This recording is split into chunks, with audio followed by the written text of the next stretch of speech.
Hello. It's so good to see you again today.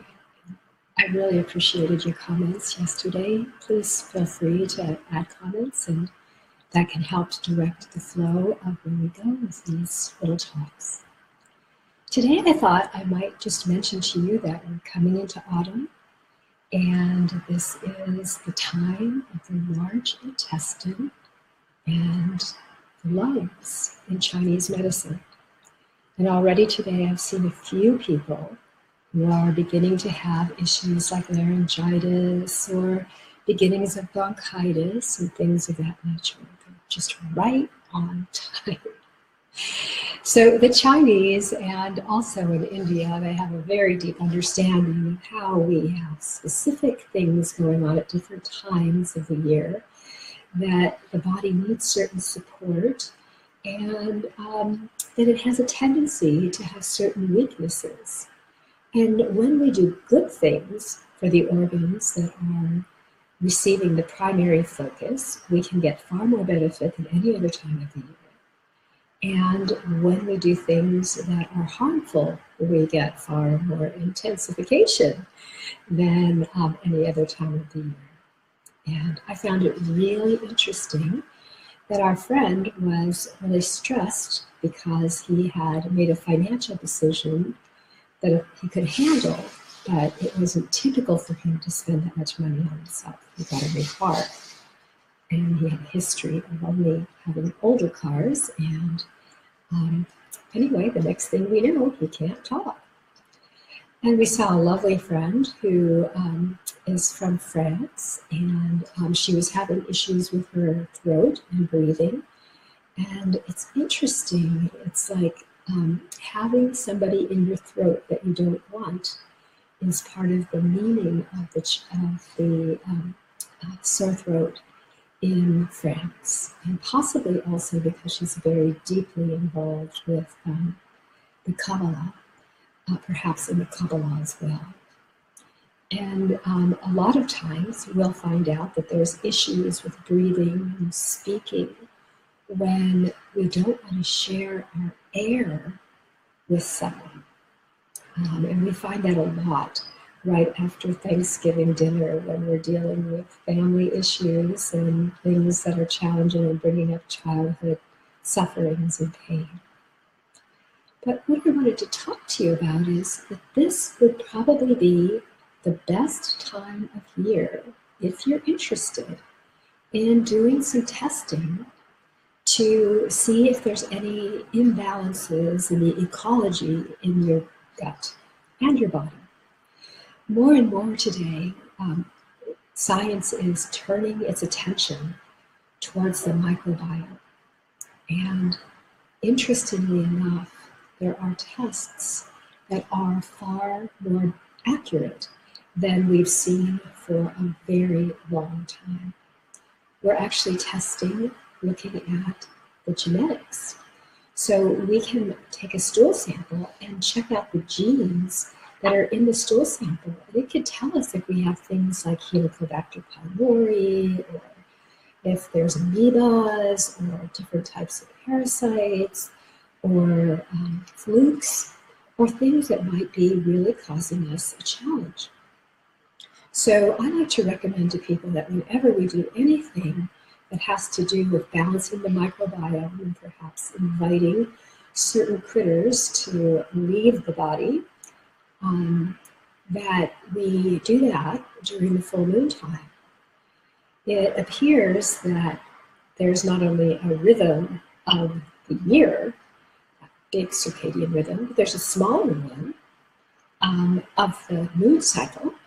And during the full moon time, the particularly worms and parasites seem to come out to play. And so it's much easier to identify them if we have if we check them during the full moon time. So a number of my friends, patients, people that come to see me, and myself are all doing a stool sample through something called GI map. And we're also looking at the health of our digestive system as far as whether we have a leaky gut or not. Now, leaky gut is not a very exciting thing to think about. We actually have these enterocytes on our villi that, if you were to look at them under a microscope, look like an incredibly thick shag rug if they're healthy, and don't if they're not. And if that shag isn't there, we end up having little places where stool can get into the bloodstream. Exactly exciting idea. And there are things that we can do that are really helpful for this. Nature always provides answers, and we are in the best time of the year to work with strengthening the gut. So if you're interested in checking to see if these are things that are going on for you, we do that test. And I wish Dr. Massey were feeling better today. If he was, I'd have him talk to you a little bit, and perhaps we can even show you. You might see the microscope in the background. And for many years I did microscopic work, but Rich is so profoundly good at it, and he's such a great storyteller with what he sees, that I encourage everyone to see Rich to do the microscopy with. And he can show you very clearly if it appears that there is an issue going on with a leaky gut. The microscope, with the type of work we're doing, we can't show you specifically what it is. We get a much better idea from the stool test that I was telling you about. But taking a look at your blood, especially the dry blood, can show us a very, very good indication if there is an issue going on with the leaky gut. And if that tendency happens to be with specific allergies, I can't tell you the specific allergy with this test, but it gives us a pretty darn good idea that there's an allergic issue going on, or parasites going on, or something of that nature. So if you're interested in finding out that, that's something that we can help to provide for you. So I'd like to encourage you to take a look at what fall is all about, what autumn is all about. And it's the time when the days start getting shorter in preparation for winter. But it's also a time when there's a harvest almost everywhere in the world. And we go, it symbolizes a process of refinement and its resulting products. And in this season, it's time to make sure that everything pure and necessary is used and maximized, and that anything unnecessary or wasteful is eliminated. Now, I just read that from a little section in Chinese medicine, in a Chinese medicine book about 5 elements. And what I find so fascinating is that what the colon's job, the gut's job is to take in nutrients, to break them down, and the colon itself, the large intestine, which is a major part of this whole large intestine and the lung, its job is to take in the nutrients, and we do this with air also with our lungs. We take in the oxygen, and then we breathe out that which is toxic, which is the CO2. And with our digestion, we break down the nutrients, we save those and send those to where they need to go, primarily into the cells to be broken down by the microorganisms, and then sent to the mitochondria to produce energy. Our food isn't actually the direct result. It doesn't directly provide us with energy, but what it does is it gives us the things that we need to help to produce healthy mitochondria, and the mitochondria then produces ATP, adenosine triphosphate, which is the chemical name for energy. So it's not the food directly that gives us energy. It's the ATP. And so my passion in the last few years has been to study more and more about mitochondria and how, by using nature's gifts, we can become mitochondriacs. We can become people who have healthy mitochondria. And that involves both the use of foods that are supported to us, but even more important, healthy light, natural light. Not the kind of light I'm getting right now, but I do have a lot of natural light in this space, so I'm not bothering to wear my blue blockers like I do every night.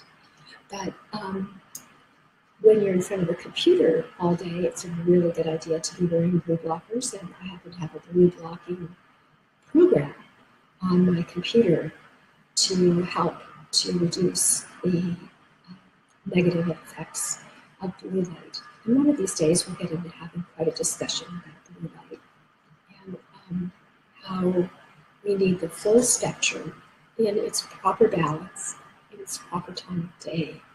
And what knows how to do that perfectly is the sunlight.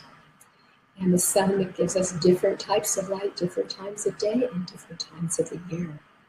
And now we're starting to have a reduction in the amount of light that we have, which indicates that we need more sleep. Okay, so the next thing I wanted to mention is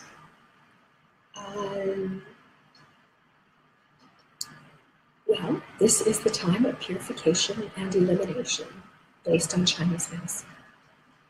But the other thing that's fascinating to me is that in homeopathy, we look at ancestral predispositions. And if somebody in our ancestral lineage ever had tuberculosis, there is a very strong tendency that their offspring, many generations afterwards, that they might have bronchitis every fall, or some type of a lung issue every fall. And people who tend to be what we call tuberculinum types, that's a miasm of someone who in their family history had tuberculosis. Miasmic types tend to be tall and lean and melancholic and extremely sensitive, very romantic, and also they tend to be melancholic, taking things in very deeply and easily being hurt. And if those things are true for you, I would highly recommend that you find a naturopath or homeopath like myself, or someone that you feel really good about working with, and ask them to consider giving you a homeopathic remedy of tuberculinum and figure out the right potency for you. And you may find that this will be the last time you ever have a bronchitis during the fall. And if you catch it before the bronchitis comes, you might not get it this year, and it may be the end for good. So that's a recommendation for you. I wanted to say that it's a good time of the year now to put your focus on always on fish foods that are high in DHA, because we desperately need that. And we'll talk about DHA probably in a couple of talks in the future.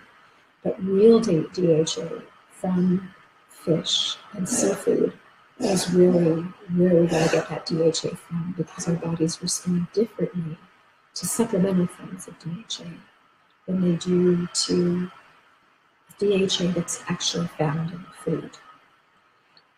We also want to eat high quality fats, primarily animal fats. So one of my very favorites is to take grass-fed butter and make it into ghee. And one of these days, in fact, maybe even tomorrow, because I'm getting low on ghee, I'll bring you into the kitchen and show you how I make my own ghee. And it's really wonderful to make your own ghee and to learn how to make it so that you don't waste any of that precious butter. So there's the process of making ghee. Also, if you happen to enjoy really high quality pasture-raised bacon, you can use your bacon fat. And if you're lucky enough to know that we are very fortunate here in Austin to have great farmers markets and wonderful farmers, you can also get high quality lard. And we even have someone who can provide us with high quality duck fat and also things like duck pate, which is wonderful. Organ meats have been a standing support for the health of the body and its strength for thousands of years. And we have somehow gotten away from eating organ meats and only put our attention on muscle meats. But if you can have a serving of organ meats 1 to 3 times a week, that can be profoundly beneficial for almost all of us, and very supportive at this time of year as we get ready for winter. So there are also wonderful herbs that are great for us to include. We want rich and warm foods during this time of the year. And I like to include things like cayenne and ginger and curry that helps to promote good digestion. And if you have problems with your blood sugar, that was addressed a couple of months ago, or for the last 2 months up until now, I would love to see you include a little bit of cinnamon in your world as well. Personally, I love adding cardamom. And if you think that you're dealing with issues with your digestive system that might include things like parasites, I highly recommend that you include as much oregano and garlic, raw garlic particularly, into your diet. It's really delicious to mash up a little bit of garlic and mush it with butter. And if your body is fortunate enough to enjoy things like shrimp and mussels or scallops, you can dip them in that garlic butter and lap it up and finish it off on your vegetables. I like to add as much as 6 tablespoons of good quality fats to my food.